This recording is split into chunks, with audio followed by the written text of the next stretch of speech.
Not yet.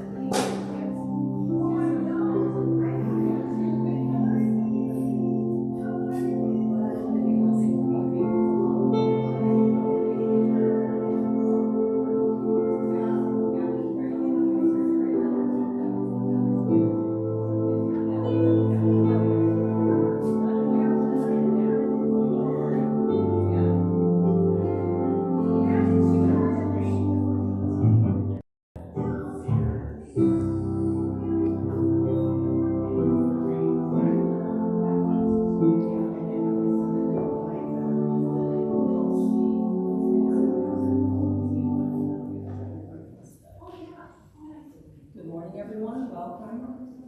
If you're out there watching virtually, welcome also. We only really have one announcement this morning. We will be having virtual Bible study on Wednesday night, so please fire up those computers and laptops and join us at 6:30. Also, if you are in the church, during the week, please remember to turn off all the lights and the air conditioning when you leave. Helps out our electric bill. And just so everybody knows, the lamp is yellow today, so it may flash in and out. It's just what it is. It's not your eyes. No.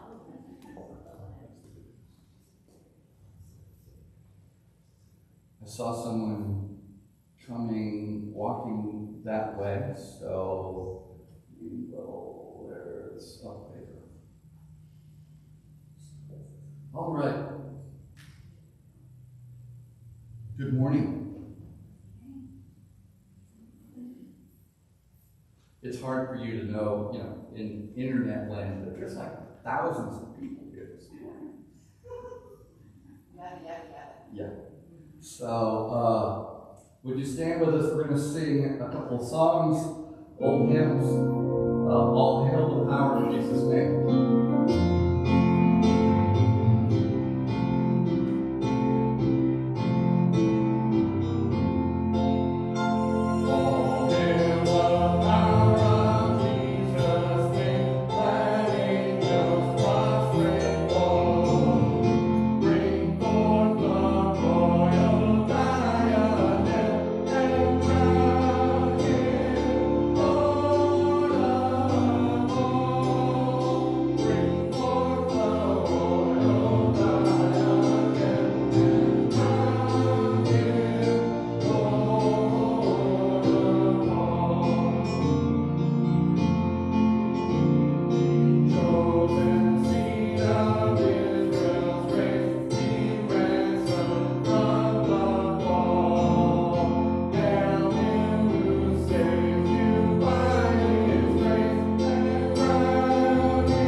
All right, we're going to go through prayer requests.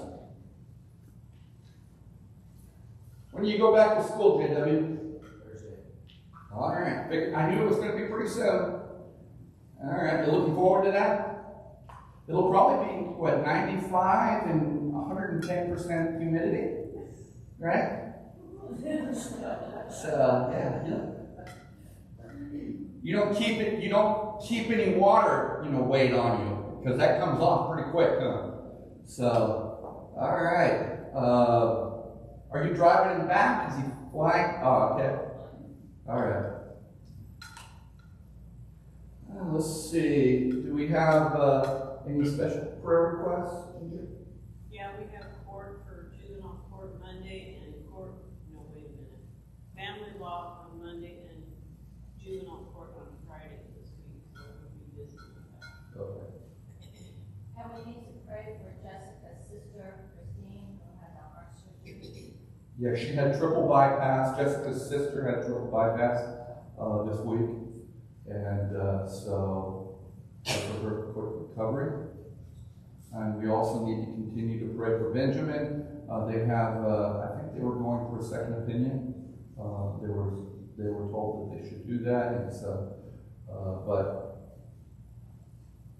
as far as I know, they're still planning on having surgery. So, anyone else? Armando, how's your dad? Good. Good. Is he in Mexico? He's in Mexico. Yeah. When you guys went out, you left him there? Because I thought that's kind of cruel, Oh, we'll take you, but you're not coming back with us. I wanted to do that with Stevie a couple of times, but never did it. He is in Arizona, so we did do kind of the same thing, I guess. Someone else? We need to continue for Cindy and Joe.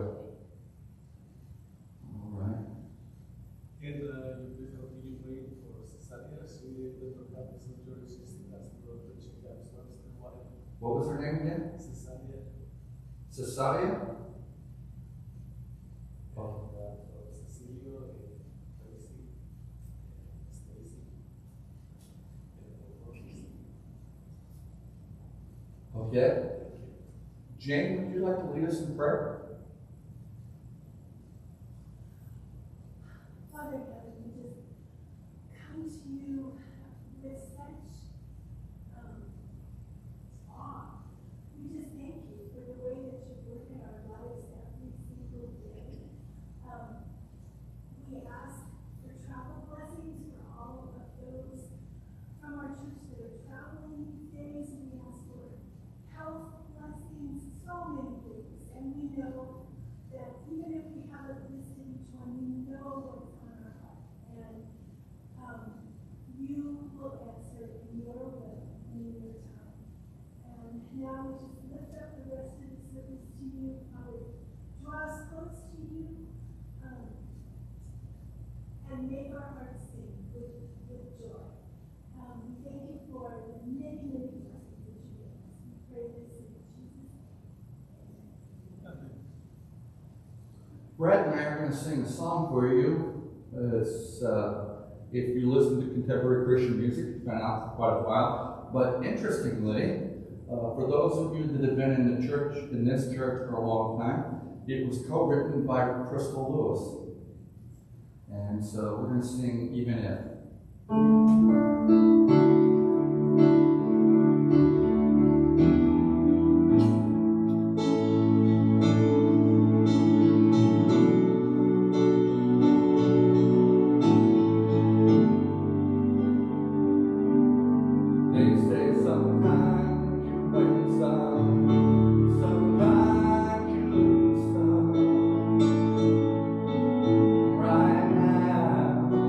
Right now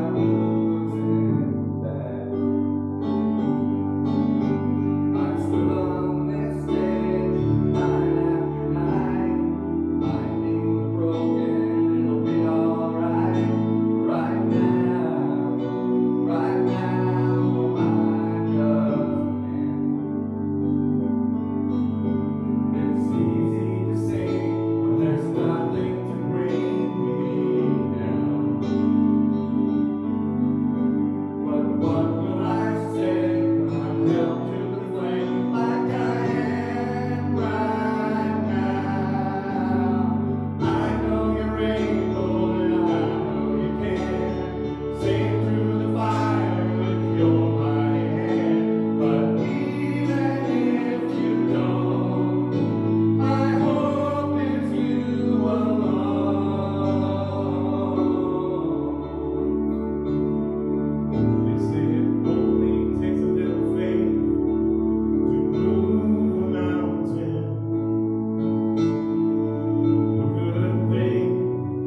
little faith is all I have.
Since this morning, you'll recall I began a series on Joseph last week. So if you missed it, you probably won't know what anything's happening now because, I'm just kidding. We all at least partially know the story of Joseph. And so we are going to pick up pretty much where we left off. We'll back up just a hair. And when last we saw Joseph, he was on his way to check up on the brothers. And so we'll pick up in chapter 37 of Genesis and start with verse 18. But they saw him in the distance, and before he reached them, they plotted to kill him. "Here comes that dreamer," they said to each other. "Come now, let's kill him and throw him into one of these cisterns and say that a ferocious animal devoured him. Then we'll see what comes of his dreams."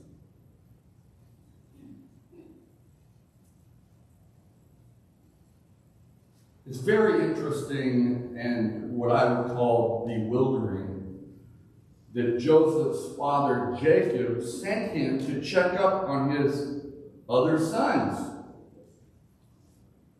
And it's even more bewildering. I understand why he felt they needed to be checked up on. He was told that they were going to Shechem. And if you had read earlier in Genesis, Shechem is the place where their sister Dinah was raped. And the boys that put that plan together and murdered all the men in the town.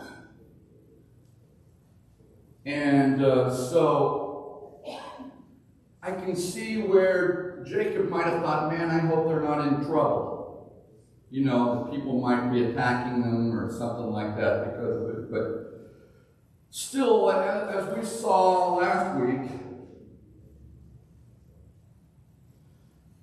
it doesn't seem like Jacob or Joseph understood how much his brothers hated him due to his father's blatant favoritism.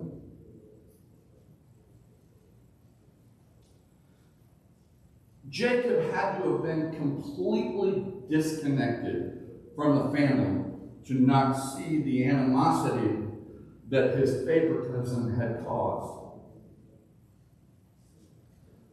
It's somewhat, I guess in today's vernacular, it's hard to understand that. At least for me, it is. Even though my father was easily irritated by me and other, you know, if you don't have an ADHD kid, you have no understanding how irritating it can be.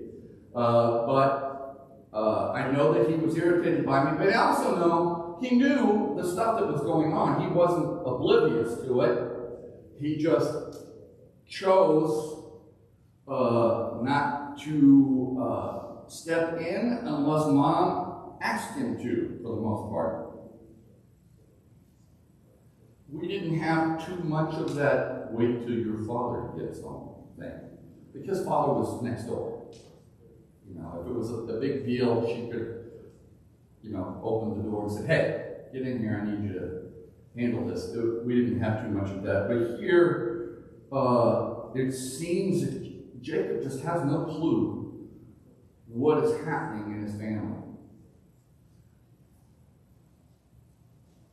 And because of this lack of involvement or concern, Jacob was actually setting all these events into motion. and calamities, all of this is happening because of Jacob's lack of understanding of what he had propagated in the house, and how much the sons hated him. Pastor Chuck Swindoll calls Jacob a passive parent. And I would define that as someone who does not want to confront any issues head-on. The old ostrich with its head buried in the sand, and I have no earthly idea if they actually do that. I used to see it all the time on comics, but I don't know if that happens. But it seems like for Jacob, he definitely had his head buried in the sand. When you have a passive parent in a volatile family setting, it creates an environment much like a powder keg. And that's what's going to happen, and things are about to blow up in Jacob's face, and Joseph is the one that's going to pay dearly for it. Verse 21. When Reuben heard this, he tried to rescue him from their hands. "Let's not take his life," he said. "Don't shed any blood. Throw him into the cistern here in the wilderness, but don't lay a hand on him." Now, Reuben had said this to rescue him from them and take him back to his father.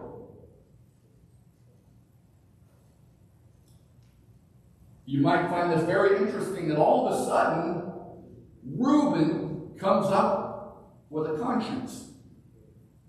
Now, remember, this is the same Reuben that slept with his stepmother.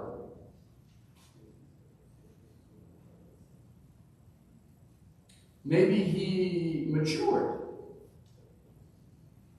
Maybe he felt a sense of responsibility for Joseph because Joseph was very young and because he was the eldest of the brothers.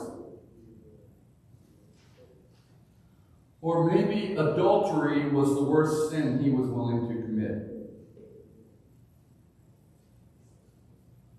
And he didn't want to be a part of murder. Maybe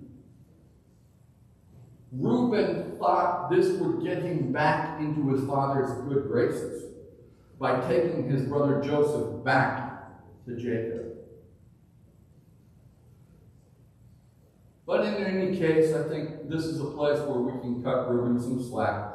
He never was part of this, "let's kill him." He had not allowed his hatred or his resentment of Joseph to turn into lethal hatred. And he actually did want to save Joseph. Verse 23. So when Joseph came to his brothers, they stripped him of his robe, the ornate robe he was wearing. And they took him and threw him into the cistern. And I love how the author wants to let us know the cistern was empty. There was no water in it. So they weren't trying to drown him. They were going to throw him in there. And, I don't know that they had made a decision on what to do with him afterwards. But you'll notice that the first thing they did was that they ripped that infernal coat off of him. That coat had become the symbol of their father's favoritism to Joseph, and had likely become the focus of their hatred, along with the brother that had borne him. It may be that the animosity the brothers had for Joseph peaked when they saw him coming in that extravagant coat, because in verse 25 we see as they sat down to eat their meal, they looked up and saw a caravan of Ishmaelites coming from Gilead. Their camels were loaded with spices and balm and myrrh, and they were on their way to take them down to Egypt. Judah said to his brothers, "What will we gain if we kill our brother and cover up his blood? Come, let's sell it to the Ishmaelites and not lay our hands on him. After all, he is our brother, our own flesh and blood." So when the Midianites merchants came by, his brothers pulled Joseph up out of the cistern, sold him for 20 shekels of silver to the Ishmaelites, who took him to Egypt. When Reuben returned to the cistern and saw that Joseph was not there, he tore his clothes. He went back to his brothers and said, "The boy isn't there. Where can I turn now?" Then they got Joseph's robe, slaughtered a goat, and dipped the robe in the blood. And they took the ornate robe back to their father and said, "We found this. Examine it to see whether it's your son's robe." He recognized it and said, "It is my son's robe. Some ferocious animal has devoured him. Joseph has surely been torn to pieces." And Jacob tore his clothes, put on sackcloth, and mourned for his son many days. All his sons and daughters came to comfort him, but he refused to be comforted. "No," he said, "I will continue to mourn until I join my son in the grave." So his father wept for him. Meanwhile, the Midianites sold Joseph in Egypt to Potiphar, one of Pharaoh's officials, the captain of the guard. Now, going back to the first part of this passage, I wonder, if Judah was the only brother besides Reuben to really think about what they were doing and realizing that killing Joseph would be a terrible thing. Or maybe he was just the one who was willing to voice his concerns, and he was quick to devise an alternate plan. Whatever the case, it was actually Judah that ends up saving Joseph's life rather than Reuben. The brothers had time to think the whole thing over while they were eating, and they changed their mind and agreed with Judah's plan to sell him instead.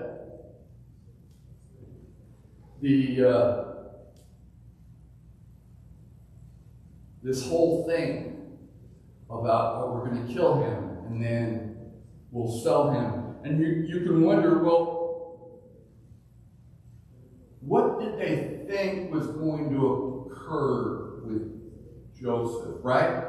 Being sold into slavery. How did they think that's going to end, right? I'm guessing they thought at some point Joseph would die, but his blood wasn't really on their hands. That's not true, of course. It's kind of like when when Pilate washed his hands, right? And said, I don't have any part in Jesus' blood. It's not on my hands. In truth, it was. But he had talked himself into believing it wasn't.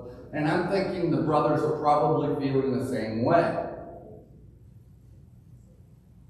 And interestingly, you'll notice they didn't say, "Hey, this is Joseph's blood, some animal must have attacked him. They let Jacob fill in the lie. Now, I'm sure every one of you have always been completely honest with your parents. Right, JW?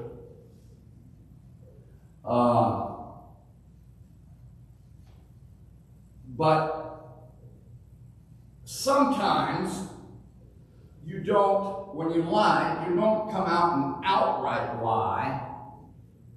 You leave that open, what you had said and done open, so that the person you're engaging with will come to their own conclusions. Of course, they were lying. But it probably made them feel better that he came up with the whole thing on his own.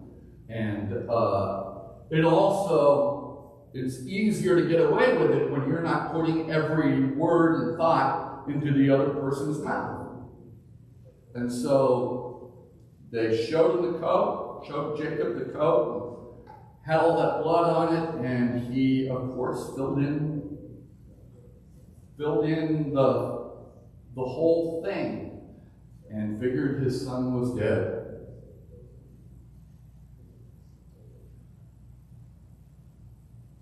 You also, at this point, I always start to wonder, what's going on in Joseph's head? Right? When they tear that robe off of him and throw him in the cistern. And for those of you that, has anybody here actually seen a cistern as opposed to just a well? You see them? Pedro, you've seen them. If you look at them, they have them all over Europe. In Istanbul, we went to the one there. You can go down into it. Actually, they have a restaurant in the cistern there that you can go into. But it's a big, huge place. They actually filmed part of one of the 007 movies with Sean Connery in that cistern. And it's humongous.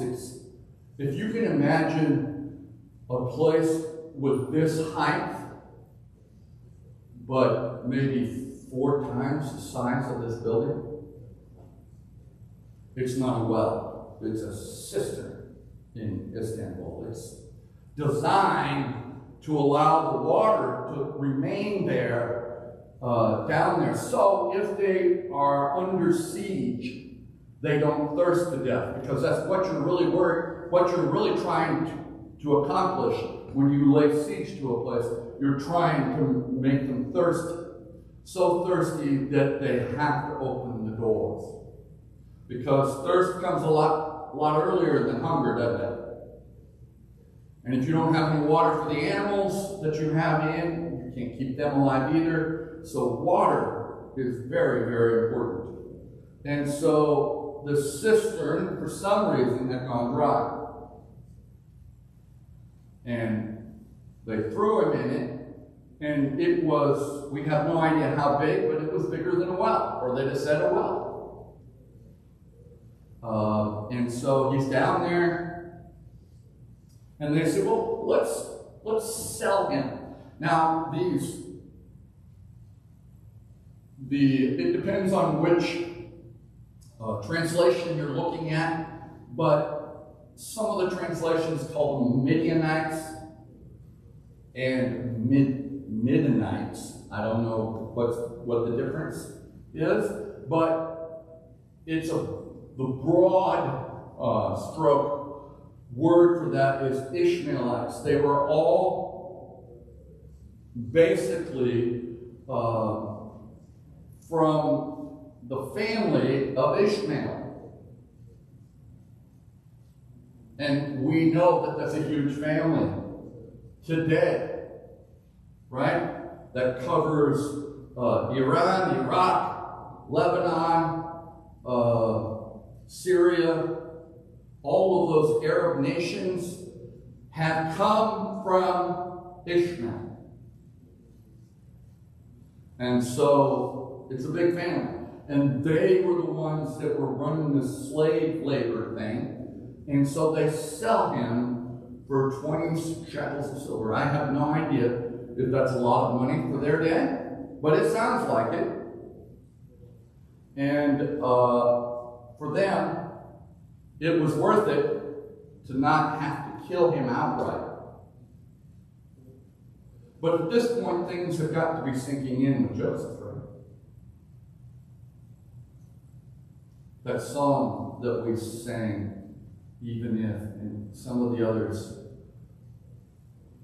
At this point, if you're Joseph, you are stunned.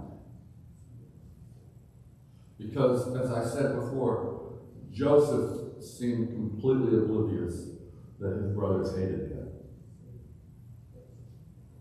And all of a sudden, you are now being sold into slavery. And who knows, he might have been close enough to hear them talking.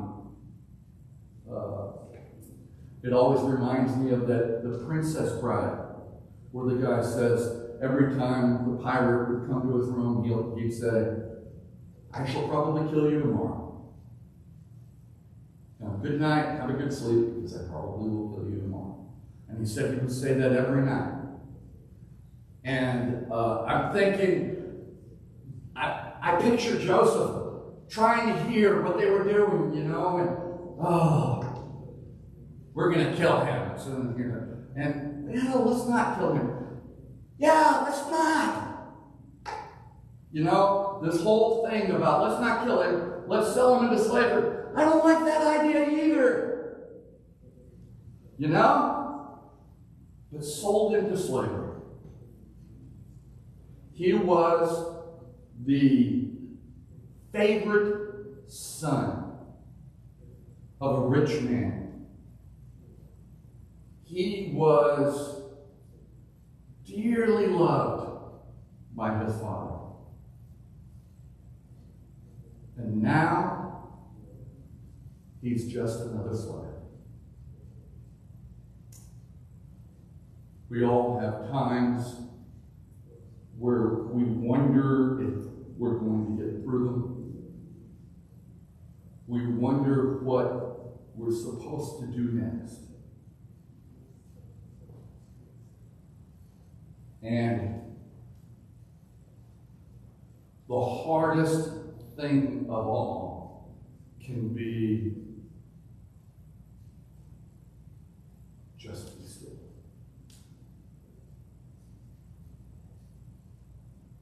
Just what we would call go with the flow.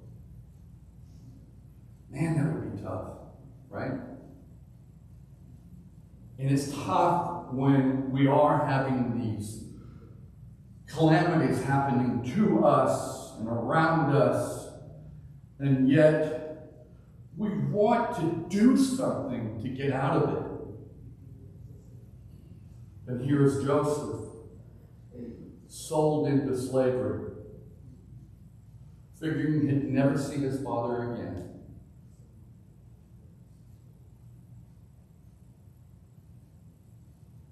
Maybe Joseph relied on his faith just as much as each and every one of us do in times of sorrow.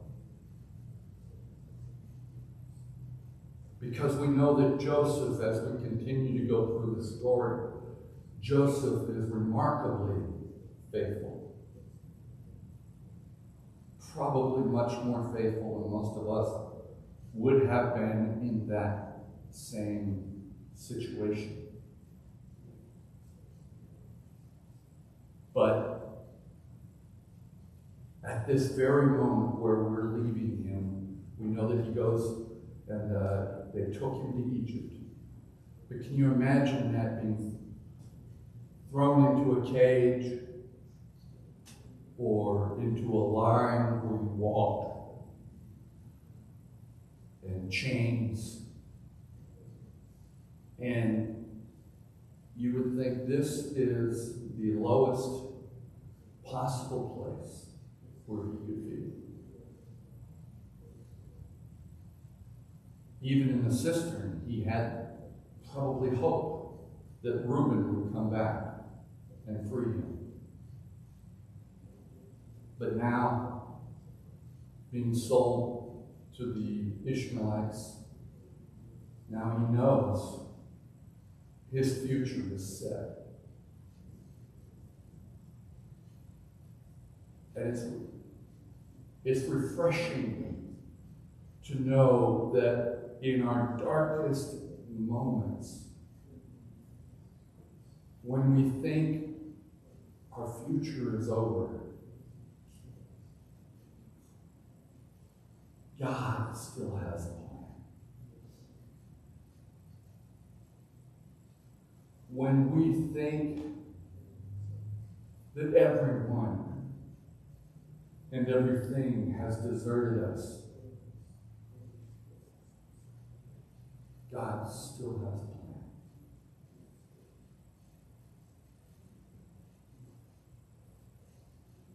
When we think that we cannot take any more,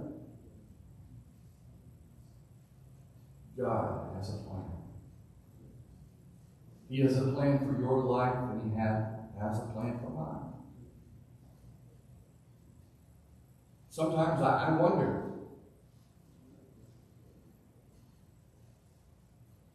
am I right? Am I doing what I'm supposed to do? Am I where you want me to be? I'm sure there are more of you that have asked that than just me. Am I where you want me to be? It's a great question to ask, especially when things seem bleak.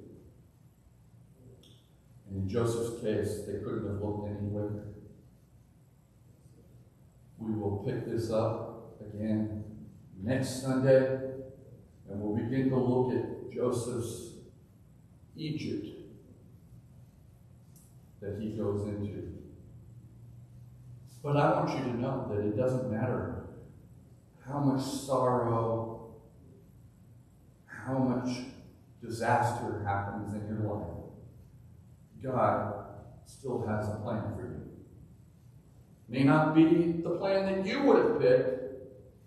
In fact, if you want to listen to a wonderful song, FFH has a song talking about, it's actually about the life of Moses, but it talks about, this is not the plan that I would have made. This is not the place that I would have chosen, the life that I would have chosen, but you've put me here. You've brought me here to this place. And I'm willing to do whatever you would have me do. That is Joseph. That was Moses. This morning we're going to have communion together. If you're there at home, you can use whatever you like to participate in this time. And if Lori through David will come, kind of back to the actual communion thing as opposed to the pre-made kits.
This should give you time out in the internet world and time to go get whatever you want to utilize as a way to be a part of this service.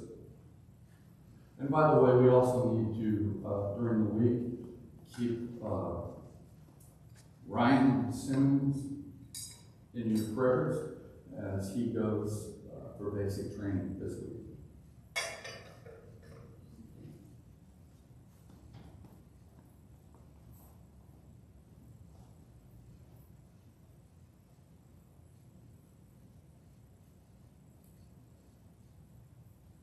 Jesus, at the Last Supper, broke the bread, and he said, "This is my body, which has been given for you. Do this in remembrance of me."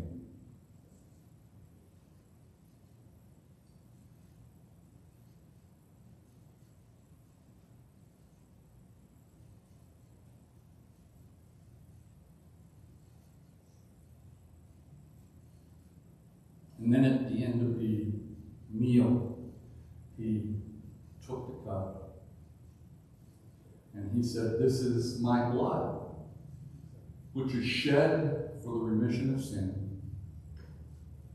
Do this in remembrance of me."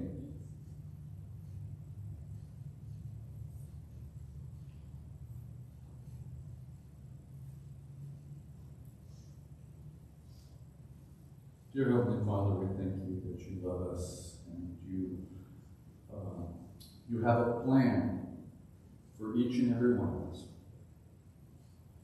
We understand that it may not be our plan. It may not be, things may not be the way that we would have wanted them to be. We may not be going in the direction we thought we were going to go. But we are willing to submit to your plan for our lives. Lord, we thank you that you understand each and every one of us better than we understand ourselves. And that you do have a plan for each and every one of our lives. Lord, we would just ask that you would pour out your Spirit on this church for renewal inside and out. And we ask all of these things in the name of Jesus. Amen. God bless you. Have a wonderful week. Wednesday's virtual. We'll see you on Facebook. And we will see you next Sunday.